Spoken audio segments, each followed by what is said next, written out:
अल्लाह के नाम से कि जिसने कामयाबी और नाकामी दोनों सूरतों में इंसान के लिए सबक रखा, जिसने दिलों को यकीन और दिमागों को फ़िक्र की नेमत अता की, जो इंसान को कभी तनहा नहीं छोड़ता, उसका शुक्र हर सांस पर वाजिब है। इंसानियत की आवाज़, इनकलाबी आइडियाज़ के साथ मैं हूँ रशीद अहमद फ्रॉम साहिवाल। आज का हमारा मौजू होगा हाफिज़ा डॉक्टर आफिया सिद्दीकी। दोस्तों, एक लफ्ज़ आपने मेरिट का सुना होगा। ये जो मेरिट का लफ्ज़ है ना, ये कौमों को तरक्की पर लाने के लिए ये बहुत ही ज़रूरी है। जब मेरिट का मजाक उड़ाया जाता है ना, तो समझ लें निज़ाम पूरा दरहम बरहम हो गया।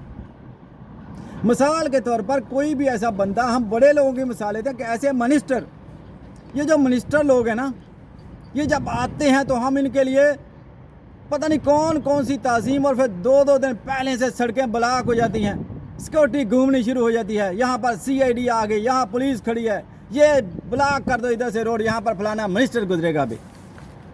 तो जब ये मिनिस्टर जो है ना, वो क्या कहते हैं, इनके हकदार नहीं होते उस सीट के, जब ये बैठ जाते हैं ना, तो ये समझ लो पूरी कौम को शर्मिंदा भी करते हैं और ये सारे माशरे को क्या, पूरे मुल्क को नुकसान भी देते हैं।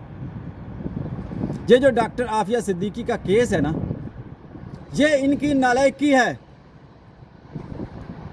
सबसे पहले तो ये जो वकालत करने वाले लोग हैं ना, ये जो वकील हैं, ये जो जजेस हैं, सबसे पहले तो इनकी नालायकी साफ तौर पर नजर आती है कि ये केस इतना लंबा चौड़ा क्यों हुआ, इसको क्यों टाइम पे ख़त्म नहीं किया गया। आज के मीडिया के दौर में जैसे ये वकील और बाकी लोग छोटी छोटी चीज़ों पे जल्द से जुलूस निकालते हैं। क्या ये आफिया सिद्दीकी केस ऐसा नहीं था जिस पर कौम को निकलना चाहिए था? क्या ये ऐसा केस नहीं था जिस पर वकील डटते, वो दुनिया को बताते कि ये जो केस है इसमें एक दिन की भी सज़ा नहीं हो सकती, ये क्यों इस तरह किया गया? और डॉक्टर आफिया सिद्दीकी, और इसको तो सलाम करो, इसने तो 1000 साल पुरानी कोई तारीख, जिसको शायद हमारे को बंदे तो इसको ताज़ा नहीं कर सके, लेकिन ये जो आफिया सिद्दीकी है ना, इसने हज़रत बिलाल की याद को ताज़ा कर दिया है। याद होगा आपको कैसे कोलों पे लटाया जाता है बिलाल रज़ियल्लाहु तआला अन्हु को, लेकिन वो यही कहते थे, अहद अहद अहद।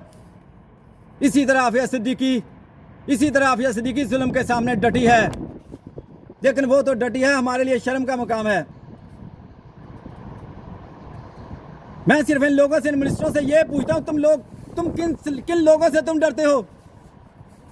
पता है आफिया सिद्दीकी को क्यों उठाया?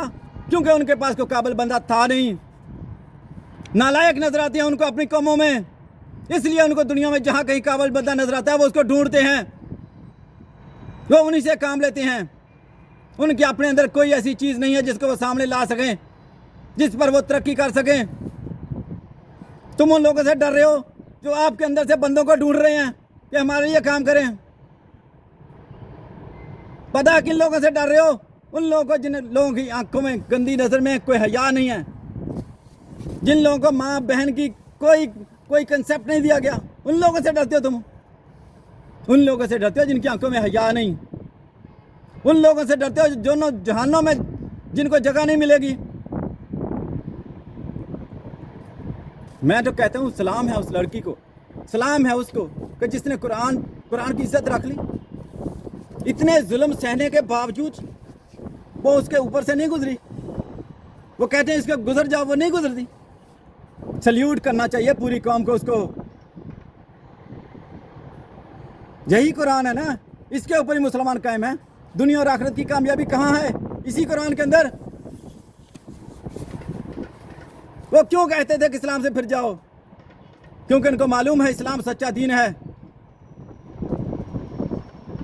उनकी अदालतों ने क्यों बेगुनाह होने के बावजूद क्यों नहीं छोड़ा? क्योंकि उनको पता है हमारे मुल्क में कानून है ही नहीं, वहां पर अभी तक जागीरदाराना निज़ाम है। खोखले हैं वो लोग, खोखला है उनका निज़ाम। दो ही चीज़ें, अदालत और दूसरी फौज, और फौज के करतूत। अरे उस फौज से डरते हो जिसकी कोई ट्रेनिंग नहीं है, जिसको कोई तरबियत नहीं दी गई, जिसको कोई औरत की रिस्पेक्ट नहीं मिली। कमाल है तुम लोग, कमाल है भाई। ये तुम उन लोगों से डर रहे हो जो खुद बैसाखी पर चलते हैं। अपने आप को पहचान लो। ये 22 करोड़ अवाम से बेहतर वो एक औरत है जिसने 5 साल से ज़ायद अरसा, ये मुंह से कहना है, تھوڑا نہیں ہے، اور پھر اس کے بعد بھی جیل، ساری زندگی 86 سال جیل۔ آخر میں تو ڈاکٹر عافیہ صدیقی تجھے سلام کرتا ہوں تجھے سلام کرتا ہوں۔ یہ یزیدیت ختم ہو جائے گی، حسینیت باقی رہے گی۔ تیرا نام عافیہ، تیرا نام باقی رہے گا۔